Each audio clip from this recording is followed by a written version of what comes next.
And now, everyone, please put your hands together and give a warm welcome to your host, Peter Olsen. Thank you. Hello, everyone, and welcome. Thank you to those who are joining us here on campus and to those who are joining us online. My name is Peter Olsen. I'm a course director here in digital art and design. I teach color theory. I'm hosting this session on Confluence of Design and Technology. I'd like to give a warm welcome to our panelists. Let's give a little applause for them.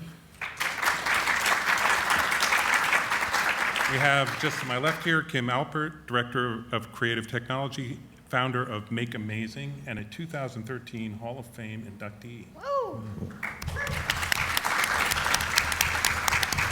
Next to her is Margaret Haag, Principal UI UX Designer at Capital One, DAD grad.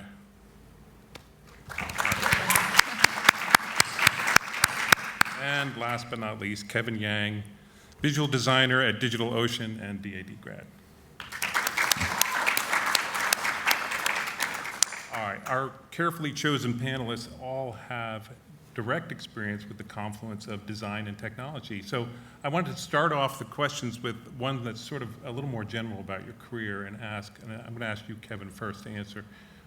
What is the difference between what your real job is and what you thought your job would be when you were in school? So for me personally, like when you're going in school and you're presenting in class, you're always like pitching to other designers, like your classmates, your teachers, but out in the real world, it's more cross-functional. And what I mean by that is like you're working with engineering and marketing, and the people who are critiquing your work are not necessarily giving you feedback on the quality of like the design, but they're sort of speaking to like what they're specialized in. You know, like for me, I build a lot of websites, and when I was a junior designer, as I'm designing it, I'm not really thinking about the load time of the page. You know, I'm not thinking about how well it converts, and these are all things that, you know, sort of hit me right in the face when I got out there. Great, and Margaret, you work at Capital One. I know Capital One is extremely committed to design principles and design thinking, and how is your job there different than what you thought it might be when you were in school? At school there was like one level of stress, and then like actual work is like a whole other like universe of like stress and like thinking about things, like because now I think a lot of like the projects that I made, they're self-motivated because you get to come up like with your own ideas, which is like really awesome and freeing and stuff. And then when you go out like in the real world, there's a business, and the business has a need, and the business has like something they want to achieve, and then you have to understand how to work with the business to make both like be committed to design and basically like do stuff for users. Like essentially, like now I make products that are like completely selfless. But you get to put some of yourself in the design, and then you have to like satisfy whatever business needs that come in. So there's a lot of like, I guess it's like, how do I explain it? I'm learning a lot about life and relationships through my job. Is like, you know, patience, understanding, and kind of like meeting in the middle. And Kim, you've had an extraordinary career. You've really charted your own course, essentially. Yeah. Can you talk a little bit about how it's different than what you thought? Well, most of the jobs I've had in my career didn't exist when I was in school. I would say of the maybe 5 or 6 kind of big jobs, big agencies and things like that, they've all been positions that didn't exist before I got them. So it was like somebody invented like, oh, we really need this thing. Maybe this is the thing, you know, and a lot of times people refer to it as, oh, we're looking for a unicorn, or oh, we're looking for, you know, like the Swiss Army knife of, you know, things. So I don't think I could have imagined that this job existed. Right. But I love it. Yeah. Yeah, it's awesome. So I think the biggest thing is that the fundamentals that I learned have been applied to every job that I've had. And even, you know, as a designer, I was reluctant but fell in love with programming and fell in love with interactive while I was here at Full Sail. And that's applied so much in what I do now. And even when I first got out and I was doing more just motion graphics and editing and flat design, this later part of my career, so much of those fundamentals of interactive programming, of human interaction design are applied every day in what I do. Right. So guys, let's just talk about this. Like how are design principles being applied in your work in ways that you didn't expect when you were in school? Because in school you do a lot of visual projects, and then you go out into the world and you're dealing, like you said, with human interaction and people and trying to apply design thinking to situations you never thought could be, right? I guess from my experience, I would say there has been a lack of process. And it's your ability to navigate in the absence of a perfect process that defines how well you will succeed as a designer. So you mean like people come to you and they don't say, here's the process you've got to follow. They just say, here's a problem, we need a solution, figure it out? I guess in school I always envision like you get handed a perfect brief and you have like the time to do all the research you need to and all the testing and everything, when in reality it's more like someone hits you up on Slack and they're like, hey, I think something might be wrong with this and we need it by this time. And you got to find a way to get it done, like getting the resources, understanding that, you have to sacrifice, bits of the process to be able to ship something on time and on budget. How do you load balance the final product being something that you love when like it's not possible, and like the time or the resources or navigating that and process, I think, is definitely the biggest one.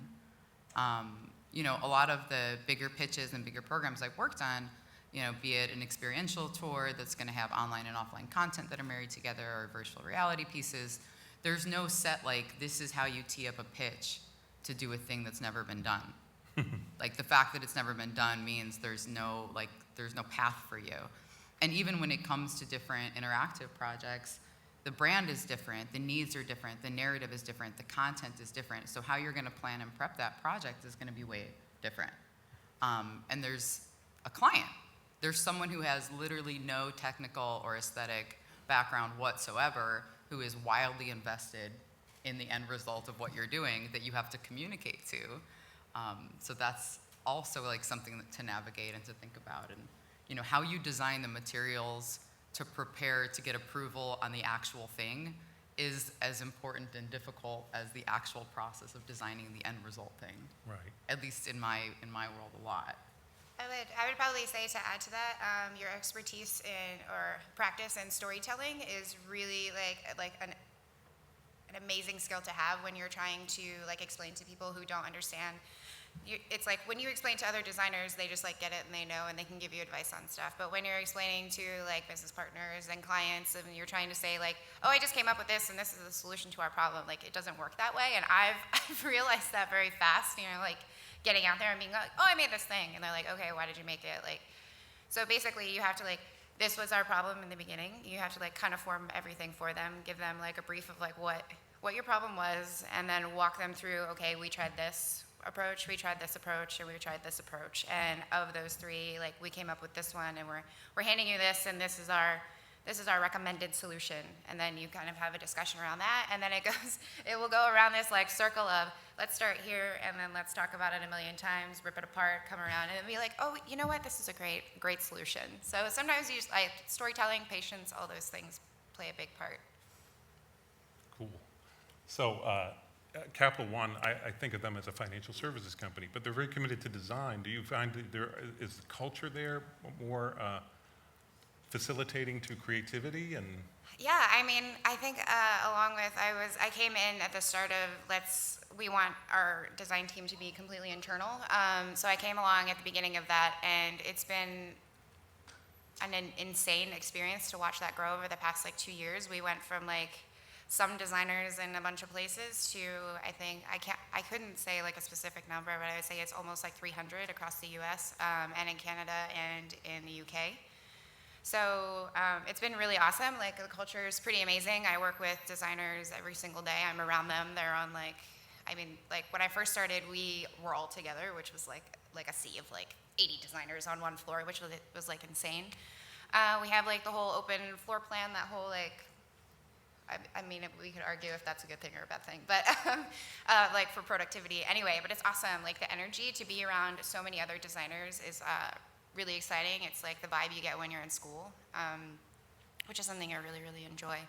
And also, sorry, my first point to that I think was going to be like I had the same thought as everyone else is like who wants to work for a bank? But it's been surprising over the past like 2 years. I like growing and like learning, and I've been like learned what the concept of design thinking was and research and how important that is. And like I think this over the next like 6 months, we will, as a team, 2 of us, there will be like 2 people in my team, and we'll be assigned to one person, and we're gonna follow them. So I work on an app about credit scores. So we're gonna follow a person for 6 months on their journey of like buying a house, buying a car, that whole thing, and we're gonna study that whole like process of what they're going through, so we can make an experience like better for them. So you do experience mapping. We do. I've done it like a ton of times. I'm doing a workshop later on design thinking, so you should come hang out. Kevin, you deal with a lot of technology people in your work, right? Yeah, my primary responsibility at DigitalOcean is really to launch product pages for a lot of the new features that we're building out. And that involves like working hand in hand with a lot of engineers.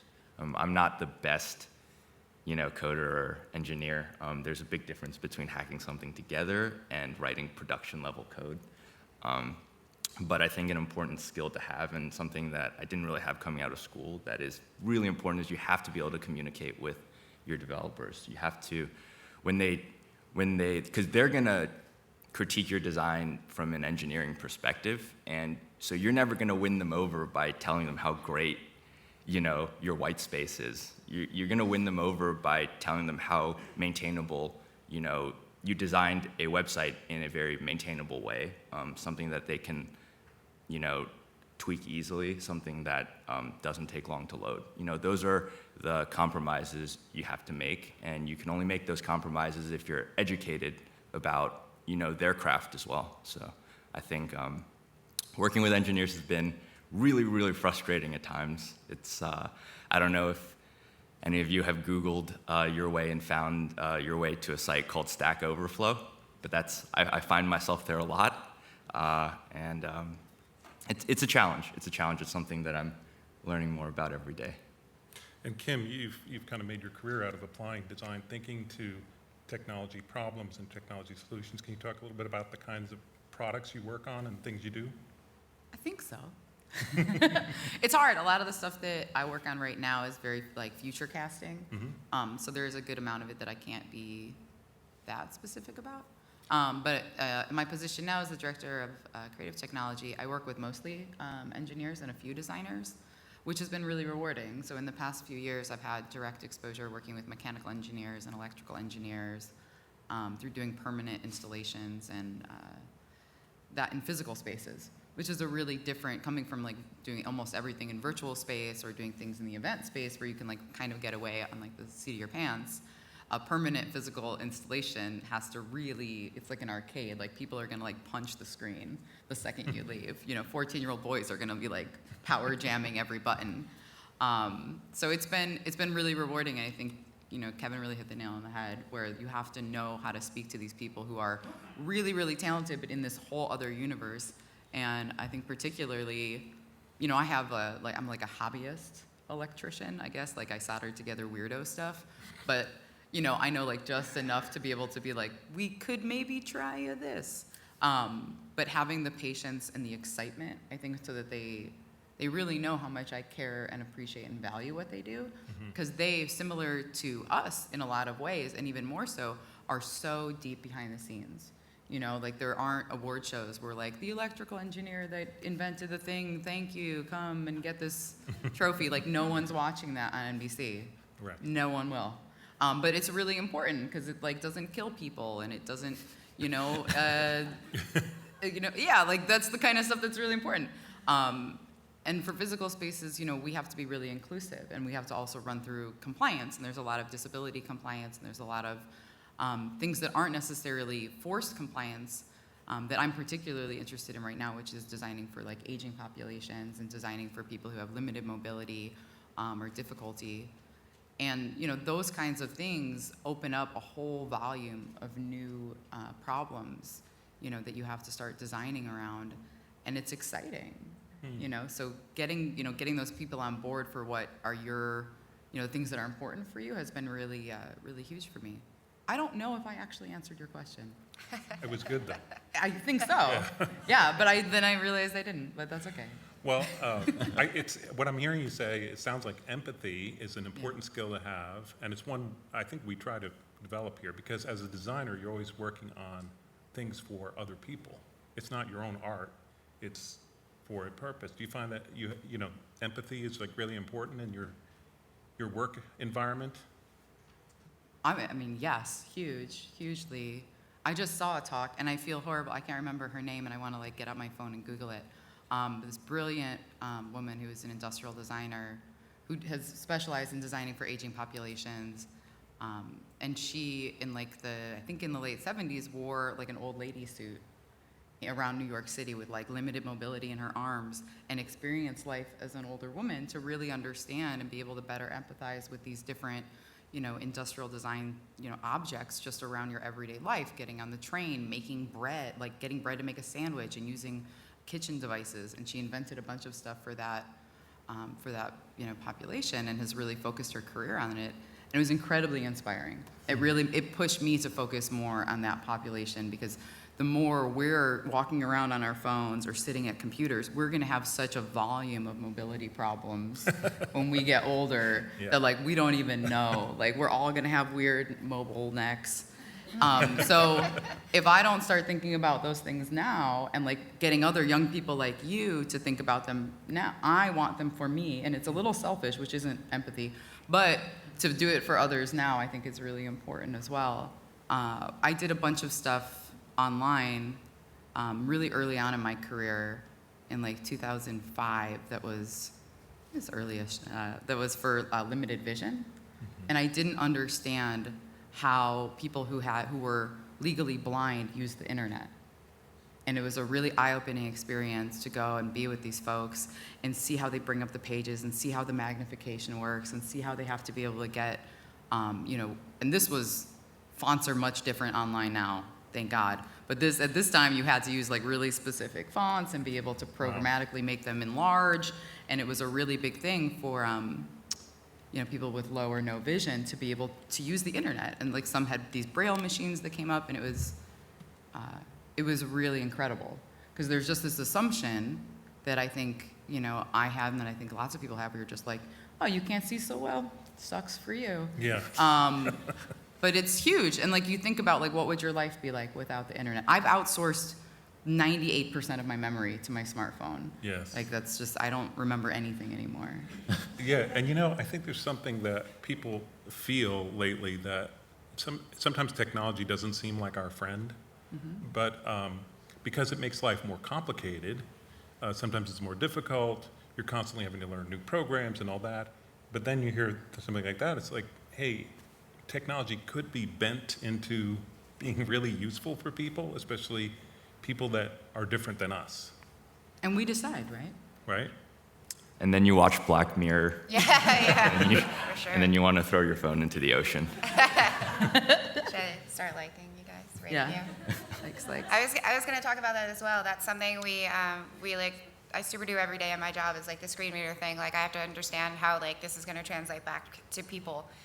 So you can get away with stuff like visual elements, illustrations. They don't have to be tagged, that kind of thing, because nobody really needs to know there's a beautiful picture of a tree on this page, kind of thing.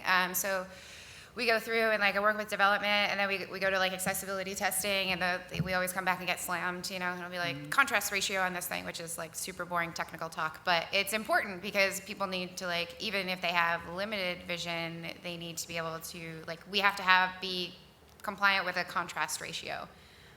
So a lot of our apps are high contrast. So if you notice that, that's why. Because we try to get away with the, I'm going to do not a humble brag, but we tried to get away with, if people had accessibility turned on their phone, could we just then make the app high contrast? And they're no, you can't do that. I'm dang it. But I was how does somebody else get away with it? But as she was saying, it's been really eye-opening to kind of put yourself in that position. I think Android has the best screen reading capability to date.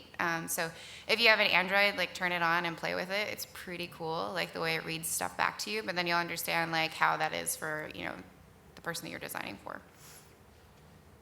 Yeah, so how important is it to you to, really be up to date on the technical side of things? I would say very. I think, we're always trying to. I always harp about load times because that's what our engineering team harps to me about. I think if your page takes longer than, 4 seconds to load, half the world can't see it. And that's wild. And we do these crazy things we also want to have beautiful sites, right? So at the same time, you want to create a rich visual experience, but at the same time, you want people to be able to view it on a phone, like in the middle of nowhere, where you have like 3G or something like that. And because of that, we're always creating new frameworks for how to get stuff on the web. If you kind of follow sort of technology and how to build sites today, you'll find that a lot of the best sites are built using this framework called React. And it's really fast, it's really hard to learn, and it's really hard to understand, basically. You're building I like to think of it as like an assembly line. When I code, I'm building the car by hand. When you're using React, you're building a machine to build the car. So not only do you need to understand how the car works and how to put it together, but you also need to have an understanding of how this other machine that's going to do that job will sort of react and behave. And but stuff like that is coming out so quickly now. I think React came out, a few years ago, and I wouldn't be surprised if, something comes out in a year that like blows it away. So I think taking the time and not being afraid to jump into things that you don't know is going to be key, because I think being a great designer means you have to be a great student. You have to be willing to do things you're uncomfortable with at all times. Well, that kind of leads me to, how do you keep up? What's your daily habit to keep up with the latest? I know, Kevin, you slept like maybe 2 hours a night when you were at school here, and that was not all at one time.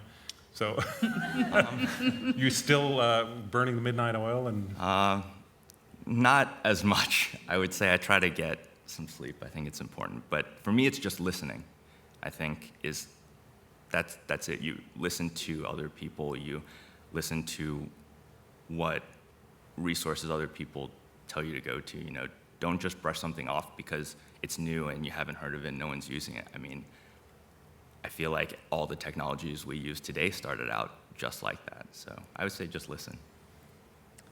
Yeah, I think informational interviews are really good with learning. I don't know if I use the term when I do them, because I think people will be like, what are you interviewing for, Alpert? You're good.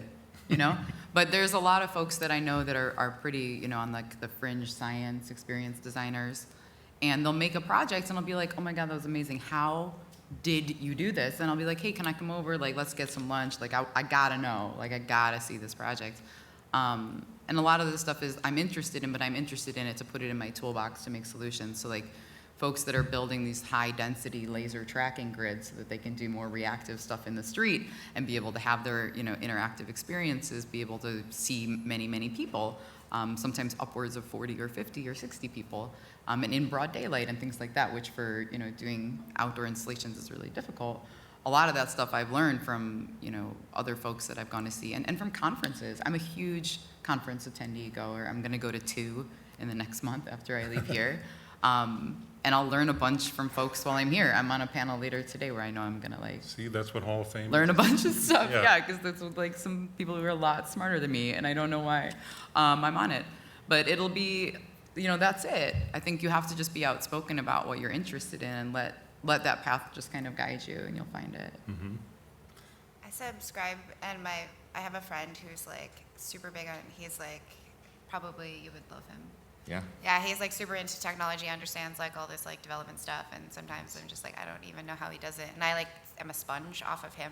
Surrounding yourself with people who are a lot smarter than you, like she was talking about, is like amazing. Also, I was subscribing to stuff like Product Hunt, which is a thing that'll tell you about new products, innovative stuff that's coming out. That's a really good feed.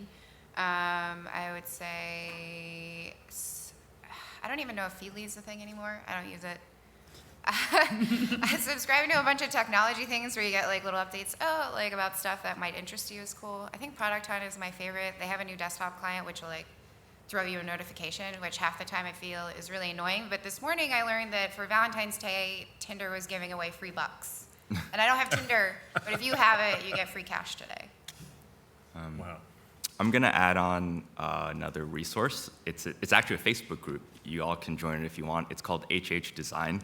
It's filled with students across the country who are really into design and technology, and it's like the 12-year-old version of Product Oh, Hunt. I like that though. It's a bunch of kids on the internet just talking about how like Facebook like changed this a little bit. Let's like psychoanalyze everything. But I think I think it's actually really great. I think was it called?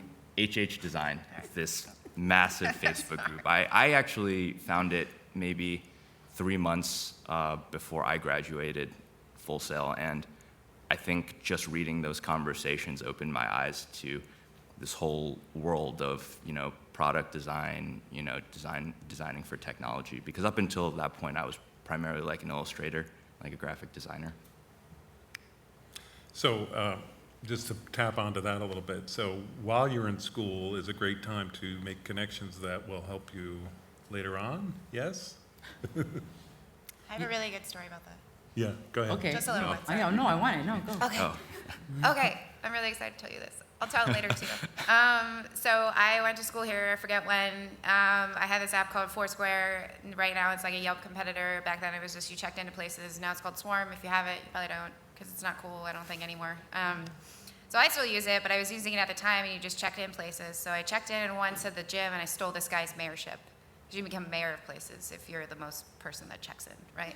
So I stole his mayorship at the gym, and he added me as a friend, and I'm like, this is like iPhone 2S, 3G kind of days, and we're just like figuring this whole thing out. And found out later, he went to Full Sail as well. He was working at Golf Channel. So imagine like years later, we just made this connection. So I never met him in real life. And then years later, I had constantly just been like posting my work and been like, this is what I'm working on, I'm doing this side project, here's the thing I made, blah, blah, blah. And then after a while, he was like, man, I really love your stuff, I want to try to get you in here. Couldn't get in a Golf Channel. Then years later, he's like, I want to get you in here. I couldn't get in there. Like, couldn't get this interview. I'm like, all right, whatever. Maybe it's not the right time. So then all of a sudden, this position opened up, and I wanted to become a mobile designer. And they were like, hey, we're looking for someone who doesn't know how to code. You don't have to code. And I was like, cool, that's me. I don't know anything about code, really. I know like some CSS tags, and that's about it. But they brought me from this connection, they brought me in for an interview, and then I finally met him in real life, and 2 days later, my whole life changed, I got like an offer, and like become a mobile designer, and here I am like 4 years later doing this thing.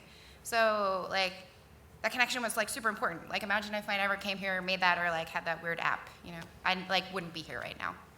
And now he's my best friend. I work with him every day. It's awesome. Wow, Aw. that's a great story. That is a really good story. Thanks. It's like my favorite.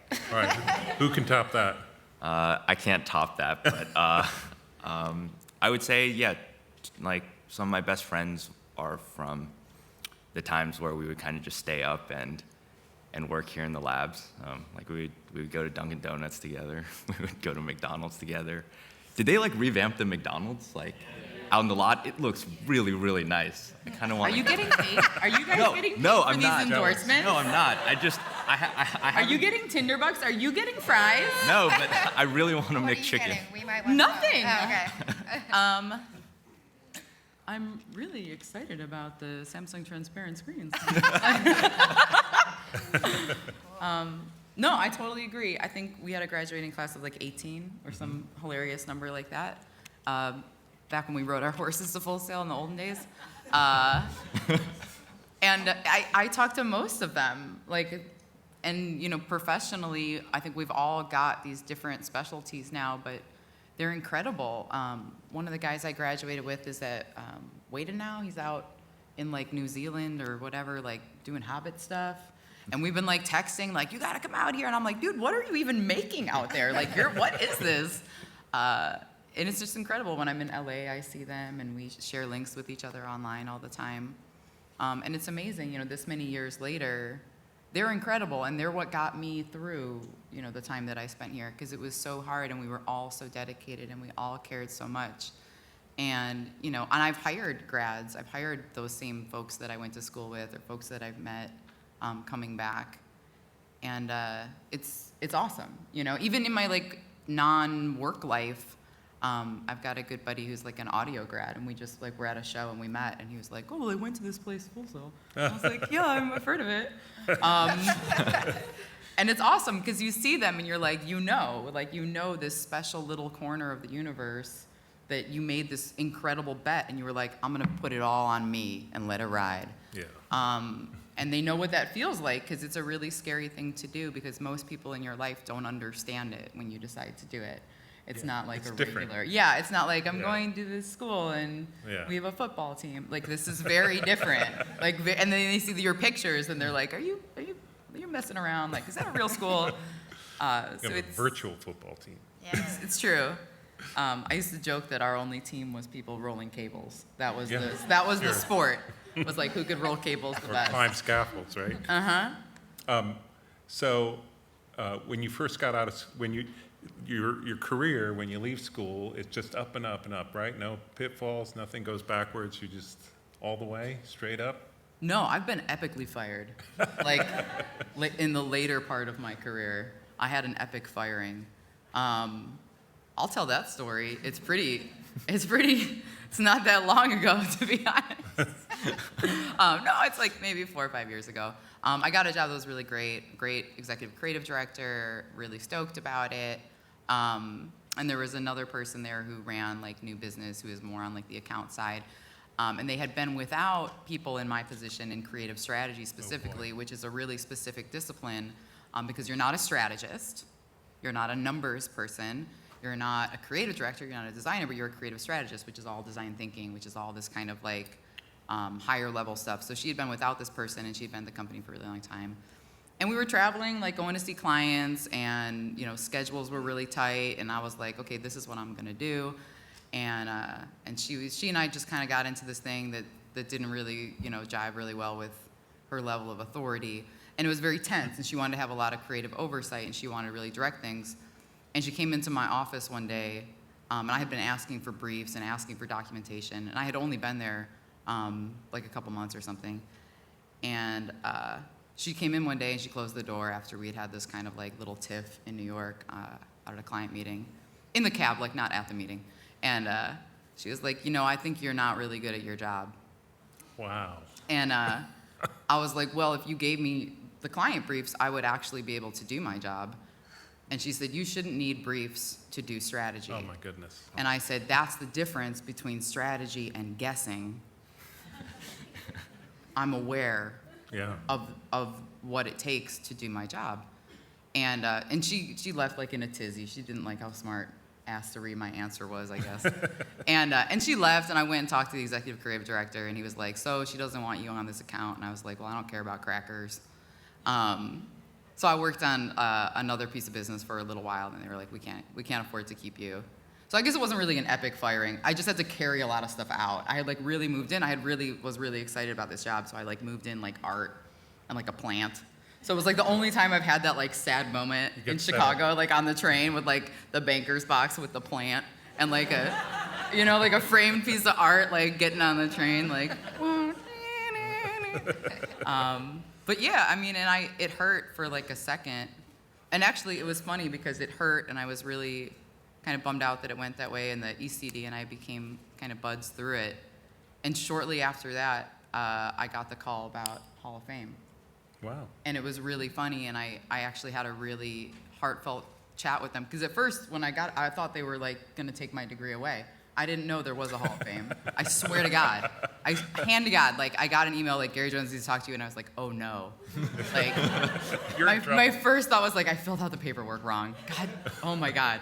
And I had told him what had happened. And at the same time, my business was doing really well, Make Amazing, and this was another a day gig that I had just randomly gotten while I was still running my business. And had I not been fired from that job, I wouldn't have been able to execute going to be with Robert Gardner to spend time in his home with him, designing his online legacy at the end of his life. And he's an anthropological documentarian. He ran the Film Study Center at Harvard for a number of years, and he and his wife are just two of the most incredible humans. And I was actually in Harvard spending time with him at the 50th anniversary of his film Dead Birds screening at the Film Center. And I got the call from Gary, and I was like, I just want you to know I did get fired from that job that I had when I talked to you 6 months ago. And then he's like, well, what are you doing right now? And I told him what I was doing, and he's like, now that's why you should be in the Hall of Fame. Exactly. And it's true. You know, I care a million times more about doing that work of design around legacy more than like selling crackers and gum. Well, and I think you were fired for the right reason, because Yeah. you stood up for design principles. Yeah, I mean, I'm at a point, like, don't take that story like, I'm gonna stand up. Like, I'm at a point in my career where, like, I'm like, if you need to fire me, please, like, just fire me. Like, don't, like, if it's a bad relationship, like, just let me go. I'll find another one. Yes. Like, I'm good. Like, if you're unhappy, if I'm unhappy, let's just go our separate ways. I definitely, I think, was more resilient and more willing to kind of take a difficult situation when I was earlier on. Mm-hmm. So I definitely want to give a caveat to younger folks with that. Do you guys want to share any heartbreaking stories? No? That's It's all good? I mean, I wouldn't say, well, I haven't been epically fired. I kind of want to be in a position where I could be that way, but I've done some stupid shit. Like, this is probably my second or third week at DigitalOcean. This was back when I still like wore gym shorts a lot. And so I was in the elevator, I was wearing gym shorts, I was drinking some Dunkin' Donuts, and I'm standing next to this guy. He's like well-dressed, and he's like, hey, do you work at DO? And I'm like, yeah, I just got here like a few weeks ago, and we were talking, and I'm just like, so, and he's like, hi, I'm John, and I'm like, hi, I'm Kevin, and I'm just talking to him, and, you know, I'm like, I don't even know who you are, John, like, what team do you work on? You know, do you do stuff? And he's like, yeah, I'm the CFO. Nice. So that happened. So work was a little awkward for a few days, but we recovered. Elevators can be dangerous. That's like what you shouldn't do in an elevator pitch, by the way. Like, don't do that. It's always good when you think start working gym at a shorts. company to Yeah. know. Don't do that. Yeah.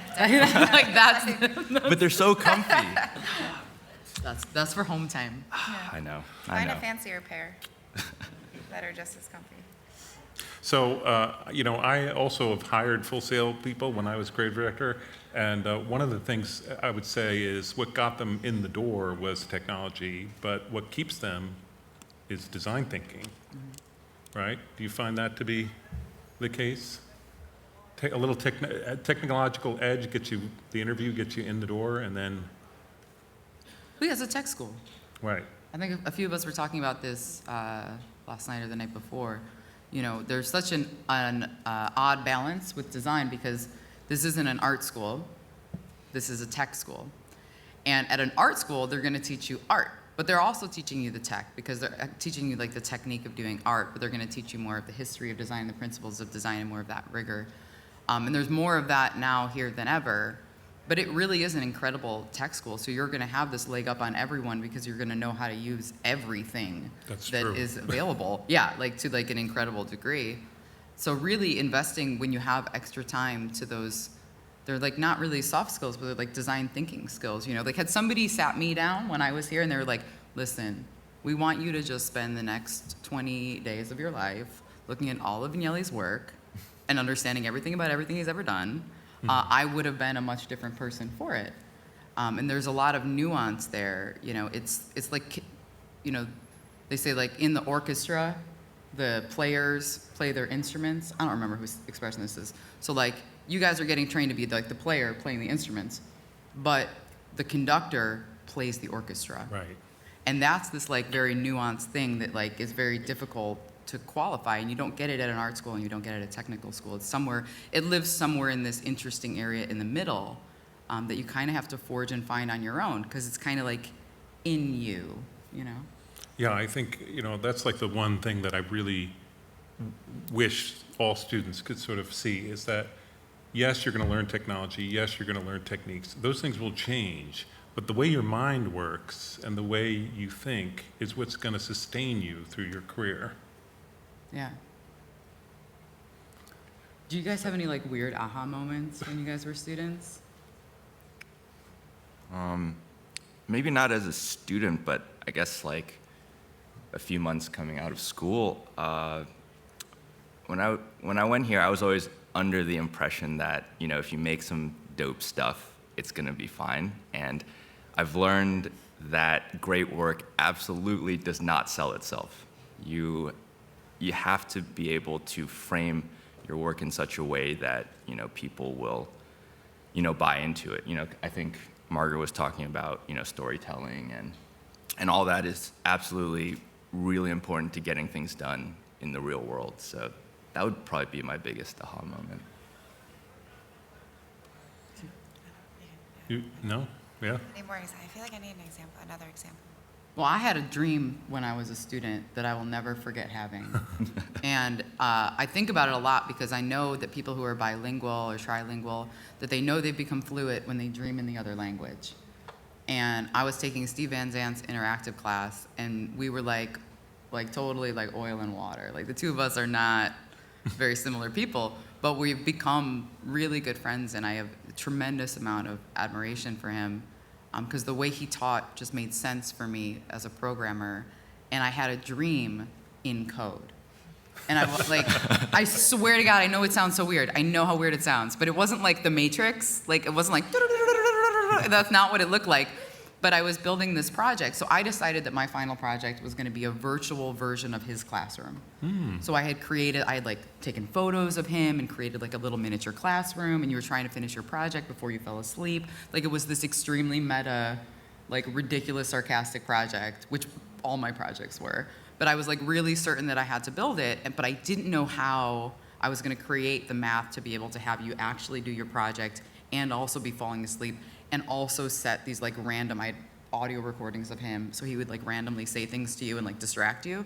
How I was gonna make all this stuff work. And in my dream, I like came up with how to code these different variables to make it work. And then I got up and I built it, and it did. And it was just like, it was one of the greatest feelings. Yeah. Like it's Like amazing. your mind was working overtime. It just snapped. And that was it for me, where I realized, you know, the fundamentals of programming.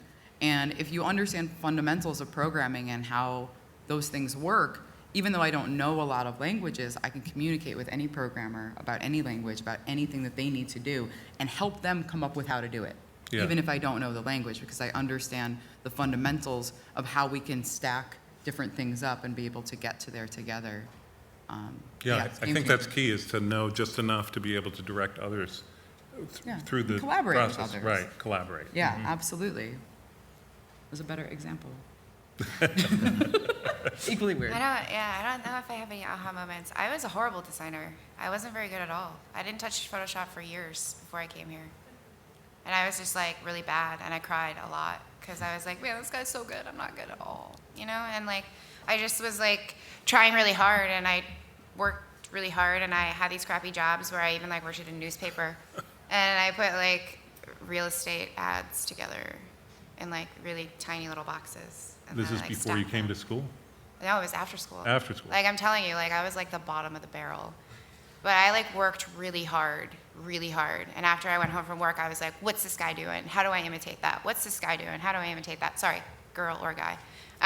Anyway, this designer, and I just like would follow people who I just was like, how did they do it? And then I would figure out how to do it, and then just put all the pieces together. And I think there was one day when I had this, like I had a pretty cool job where it was part shitty and part cool. Like part shitty was the fact that it was attached to a political marketing firm. And I lived through like the last election year with like Obama, Romney, that whole thing. And they were all like Republicans, so it was like this hardcore like Republican everything, which was like super interesting to live through an election time and work 80 hours of overtime and not get paid for it. And then like there was this other part that was like a boutique studio, and we got to like redesign, and like I helped set an entire system of a community magazine, like the design system. And somehow over time I got really good at like micro illustration, and then I got really and I was also really good at like color. And then all of a sudden, we got like the first issue back, and I love big type, like big Barbara Kruger kind of type. So I like put that in like a bunch of editorial things. And it was like, I think there was this like opening of that and being like, holy shit, I did that. Like people have this in their hand kind of thing. And I was like, holy shit, this is amazing. Like, it's a great feeling. I think that was like, I don't know, somewhere along the line, it just like, I didn't notice it. And then all of a sudden I was okay at design, and I was like better at it. And then I was like, knew how to come up with my own stuff. And that was like really cool when I executed it. I don't know, it was just awesome. And now, like, I think I have moments every now and then when I cry a lot because I'm really happy. I'm just thinking about like the realm of like what I think we can do as people and as designers, and that like I think now like design went from like a little bit of flash to now it's like we're problem solvers Yes. first, Yeah. which is I think like the coolest thing in the world. You got anything to add to that, Kevin? Do you have a moment when you did something and like, wow, my work really got... Well, something that actually Margaret just said that I kind of want to touch upon again is like, you look at other people's work and then you imitate it, or you try to figure out how they do it. I think we talk about this a lot of times as like a taboo sort of thing, but really like, I don't know, from my experience in the industry, it happens a lot, and I think it's okay. I think, we're trying to figure out how to use the tools in a way to solve a problem. That's how I've always approached like things like illustration and web design. And someone told me something a while ago that's always stuck with me is if you don't look at anything and you make something, that doesn't make your work original. It makes it uninformed and like at the worst like super ignorant a lot of times. I think a good way to get a lot better at design like really quickly is to look at a lot of really great design, not just like digital stuff, but like buildings or cars or anything that's like well put together. I think if you can sort of reason about why it's good and develop like a good mental model for how things work, that's going to carry with you like in anything you do. Because like you said, we're more like problem solvers. I think we've always been problem solvers, but I think it's awesome that recently that's like the key word, right? Is like, I'm a problem solver, you're a problem solver, you're a problem solver. And it's a great thing. I think it gives us a lot more influence over, the outcomes of, like what businesses are doing and what they're making and stuff like that. That's great. What a great panel, right? I'm sure you all want to ask them questions. So at this time, we're going to take a few minutes and get some questions from you guys. If you have a question for our panelists, please raise your hand and a microphone will be brought to you. For those of us joining online, please direct your questions to our online moderator, that's not me, who will try to accommodate the questions you have. So any questions out there? Yes. Hi, I'm Emily. I'm a soon-to-be web development graduate from here. So my question's kind of for all of you, and I have more questions, but I can find you later. How did you guys kind of deal with, I'm a developer, but I'm more on the front end, so I'm a designer also. How do you deal with the self-doubt and like the constant criticism that comes with design and like front-end dev and things like that? Because I feel like there's always somebody telling you that like you need to do it better. So, and even in school, I'm sure, this place has an insane amount of pressure. So like, how did you guys deal and kind of push through that self-doubt to be like, I can do this? If you figure out a way, you can let me know. I like that answer. That's an inside thing, right? Mm-hmm.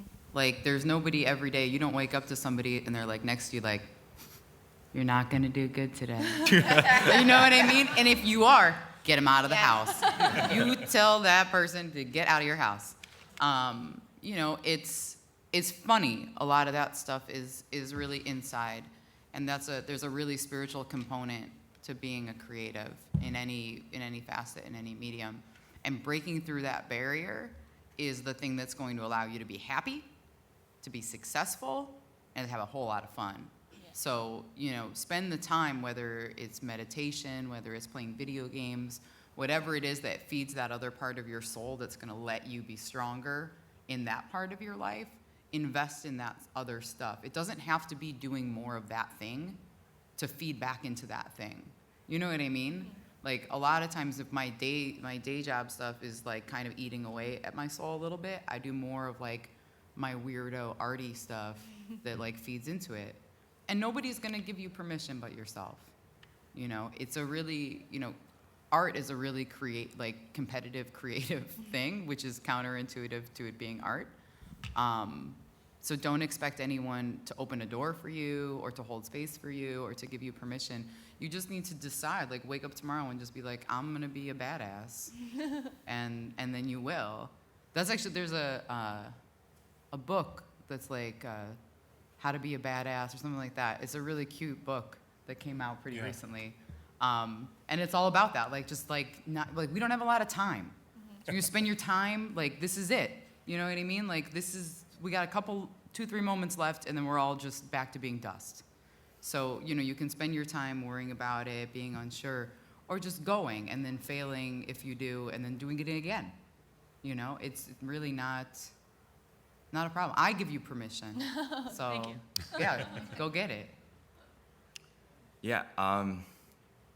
In reality, I struggle with the same thing, just like you, and it's something that I think will always be there. I think in that self-doubt in moderation can be healthy. Like, it can make you a humble person, a hardworking person, and too much is also like really bad. And I think it's about keeping it in check.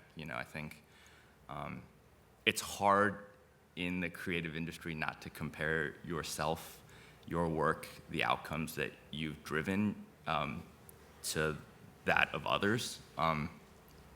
And I think to a certain degree, you just have to accept that it's going to be there. And I get my confidence from the effort that I put in. I know that I go to work and I work really hard. Sometimes the work that I make looks like shit, but I just know that, I put like my honest foot forward, and I, just use that to like sort of bolster my confidence and tell myself that, I am where I'm supposed to be. I still have a lot to learn, but, we're gonna get there. So. Oh, when you talked about the meditation thing and then this thing about yourself and then building confidence, it's like totally unwork related, but I realized I had an insane shoe problem. And I was like, shit, I have all of these shoes, and like, I was like, I should do something with them, right? And like document them and then like donate them at the end, right? Or like take a huge picture like with me in the pile. So I'm at pair like 48 now. I mean, I haven't even gone through half of them yet. So I am doing so I was a dancer for like a long time, and then I got into yoga because my friend's a yoga teacher. So I've been doing either dance-inspired poses or yoga-inspired poses and just taking photos with these shoes in like weird places, Like one was like, let me do this like, what is it, the bird of paradise on a cliff in San Diego, while I was like out there for a conference. Just like that, to be honest, I was talking to my mom and aunt. I was like, doing this project has been really weird. I was like, because I have all of my clothes on and I'm just like doing these shoe things, but I'm showing like somehow I've built this strength over time, like with my body. And it's given me like an insane amount of confidence. So that now, like when I'm up in front of people and like talking, like if I would have done this 3 years ago, I would be like falling over myself, right? But like I'm able to like do this stuff now because of that. And it like, I will say like small wins are really important. So like the other day we're doing this thing and I had to make like a generic app screen where I put our app icon on a home screen. And so thinking I should put dark app icons around it because ours will stand out because it's white. And then like in the meeting, like the VP and the stakeholders are like, well, what do you think they'll want other Capital One apps like around our app? I'm like, yeah, but all of our other icons are white. So if we put dark ones around it, this one being white will stand out. And they were like, oh my God, that's a really great thing. So it's like sometimes like that. It doesn't like, I was not like, I'll go in front and be like, fail, I built this interface and it doesn't align with anything. Like, but that was a small win. And I was like, hell yes, that's awesome. Victories. Thank you. Sure. Any other questions? Yeah, I have a question pertaining to what Kevin was talking about recently, how doing work without reference can also often be uninformed and ignorant. Over the past month, I've been kind of figuring that out myself. But I've been having problems executing on it, finding good research, and not, copying it too much for my liking. Would you have any advice, any things you look for, or any things you avoid when looking for reference for work? This is something I could talk like a long time about, but I'm gonna try to keep it pretty short. I would say Behance is a great resource, Dribble, Pinterest, all these things. It kind of depends on what you're trying to make, of course. But like we all, if you make enough things in your life, you will probably run to the issue of like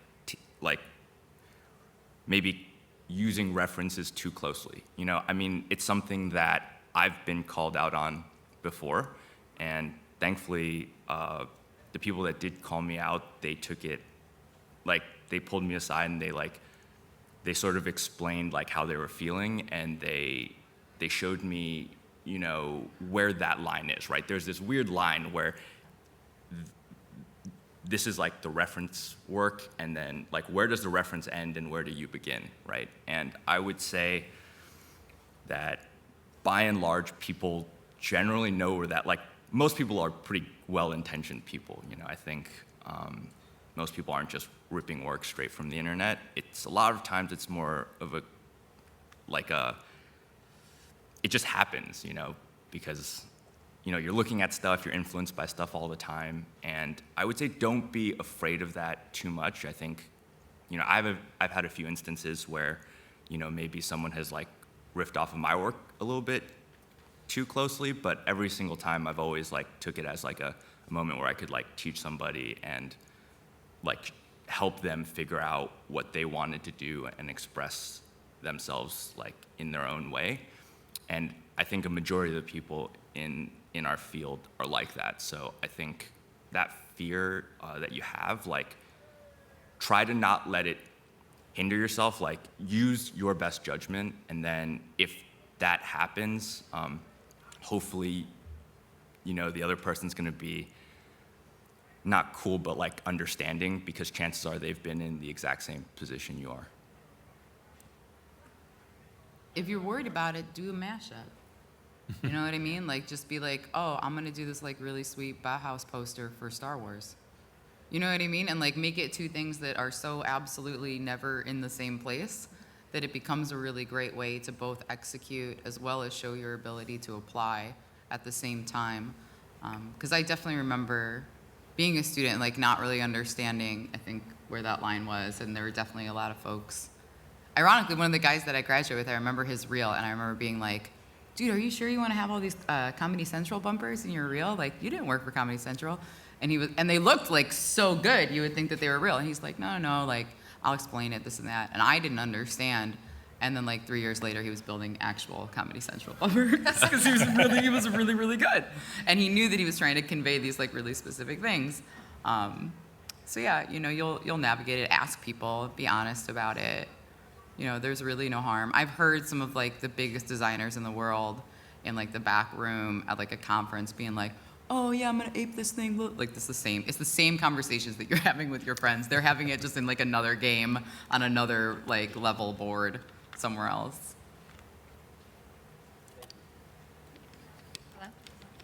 Yes, we have a question from the internet. Yeah, I have a question for online.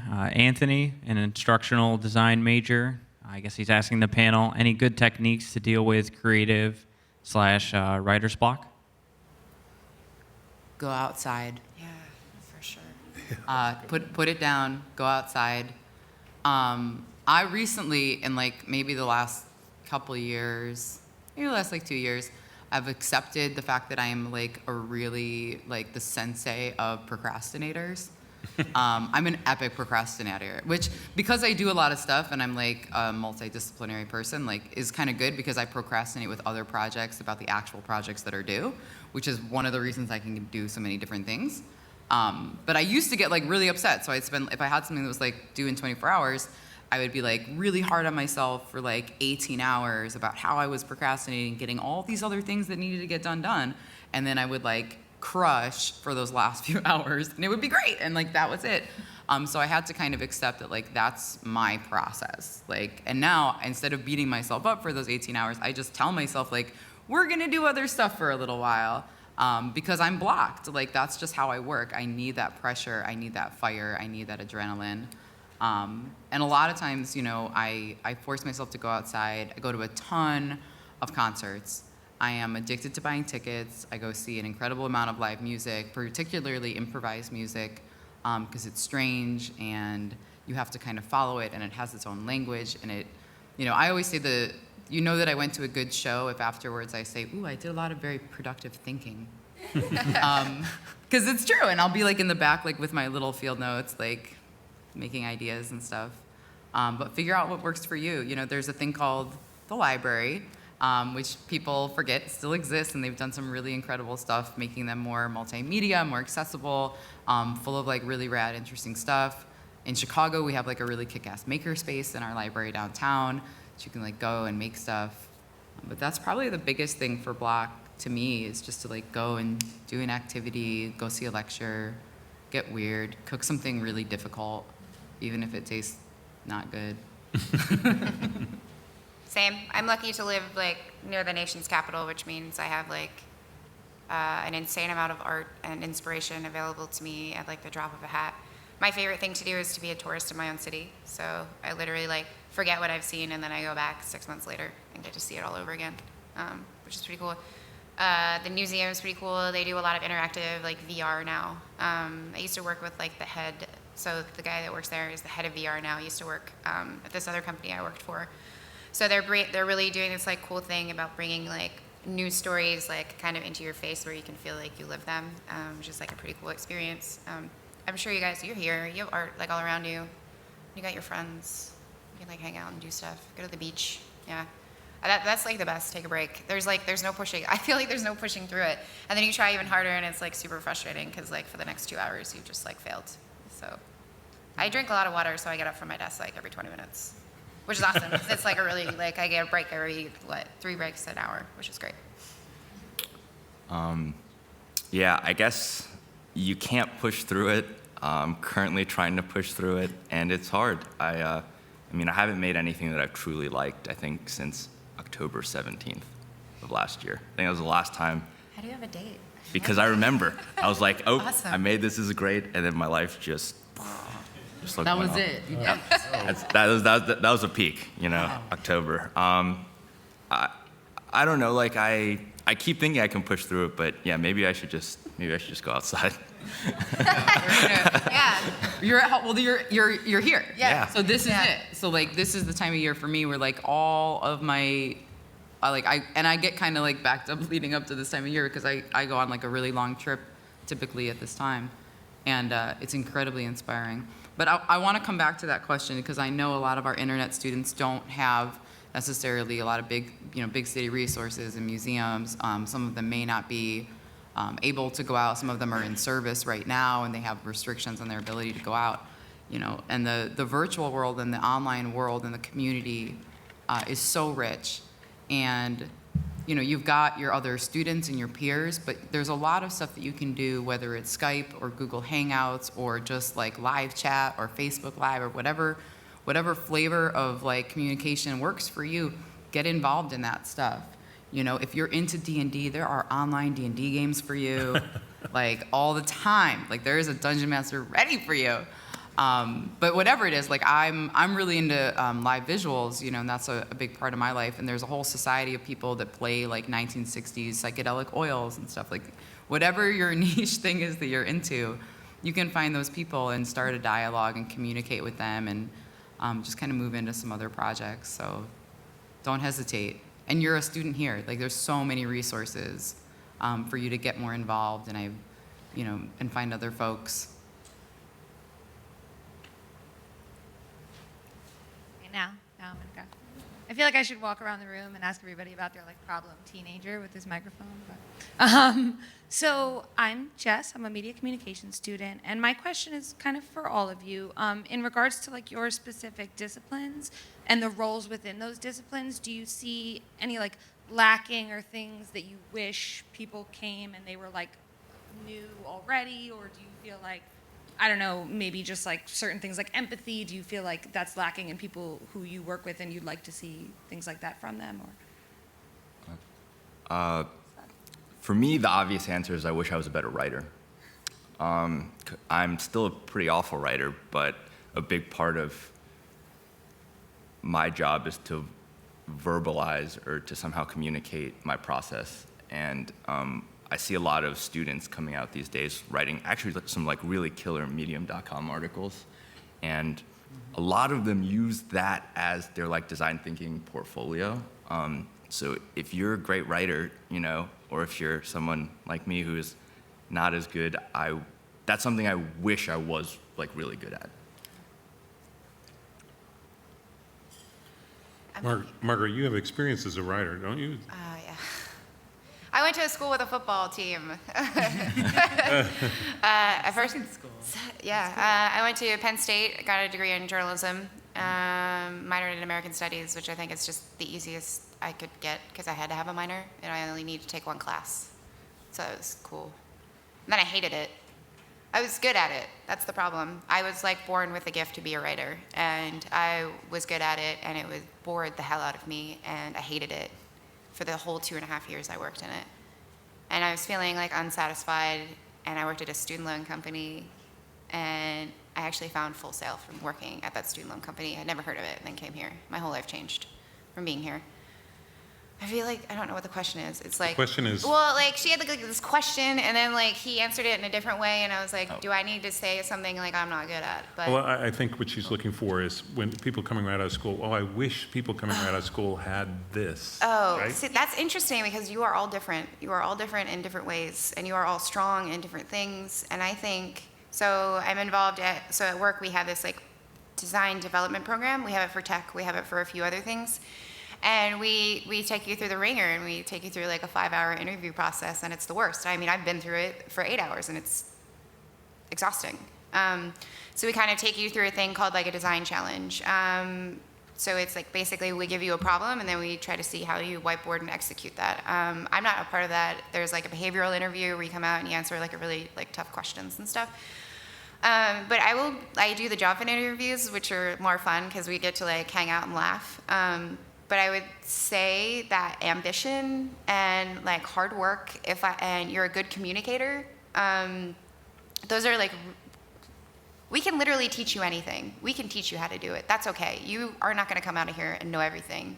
But like having like confidence and communication and all those skills and ambition is like really, really attractive. That's a good answer. Yeah. Yeah, I mean, that's all the stuff. I mean, you're going to tech school, so I mean, all the stuff that you need that you won't get, because you will know how to use every tool that is available on every piece of software on every platform available now in the universe of Earth, in the Milky Way. Soft skills is like the biggest one, and you know, it's such a huge difference between you know, getting a job because your portfolio is good and getting promoted because you're good. You know, I've had a number of interns that I've brought on that didn't really have the skills to pay the bills, but I've said to the owners or the boss or whatever, like, this is a human that like will grow and mature and like gets how to get it. You know what I mean? Like, I can train this person up. And some of those folks I've left and gone on to other things. They're still, you know, kicking ass, and now they have my job, you know, from like 8 years ago. Those are the most important things ever, and I can't stress that enough. I had a young woman from another university come and do like an informational interview with me for her final at a big university in Chicago, and she spent 90% of the time like telling me about herself, and I really enjoyed her, and I really had this great time, but I had wished that we had had a more fruitful dialogue back and forth, and it really just kind of posed this thing of like, you know, where do you where do you know how to navigate to like go back and forth with somebody? And it's difficult, but ask people to be more real with you and to learn about that, because it's not an easy skill. And it doesn't become easier as you get older. I think it's a very painful road to learn those things. Patience is a pretty painful road, you know, but it's worth it, I think. That's not the I'm figuring first time that I've out. heard that. What? The whole like talking about yours. That's not the first time I've heard that. Yeah. I've heard from like hiring managers that they were like, I don't want to move forward. They've just spent the whole time talking about themselves and like, yeah. That's a really good point. Yeah, I mean, I've gone in to like meet folks about jobs and like projects and stuff recently, even. I mean, not too recently, and they've done no research about me. And then I get there and they ask me questions where I'm like, first line, if you Googled me, you would learn like any number of things about me. Like we could have so much of a more fruitful dialogue if you thought about that. And a big part of that is empathy, you know, understanding where someone else is coming from. And we're building a lot of really great empathy tools right now with, you know, immersive design and doing more design thinking and human-centric design. So I have a lot of hope, but we're also building a lot of polarizing tools through social media and, you know, a lot of, you know, frictionless lifestyle, which keeps people very isolated. So while we have these things that are so powerful to bring people together, and it's kind of us charting what technology is going to be for, we also have these very polarizing things that keep people apart. So you have to really make a conscious effort of what camp you want to be in, and then, you know, put your stakes down and camp it out. We'll be here. So Wow. come on. That's like a great kickoff to a whole other 2-hour session. Unfortunately, we're out of time, so I want to thank everybody for attending. This was a fantastic panel. What a great group. We got Kim, Margaret, and Kevin. I forgot your name. Thanks, everybody, for coming. Have a great day.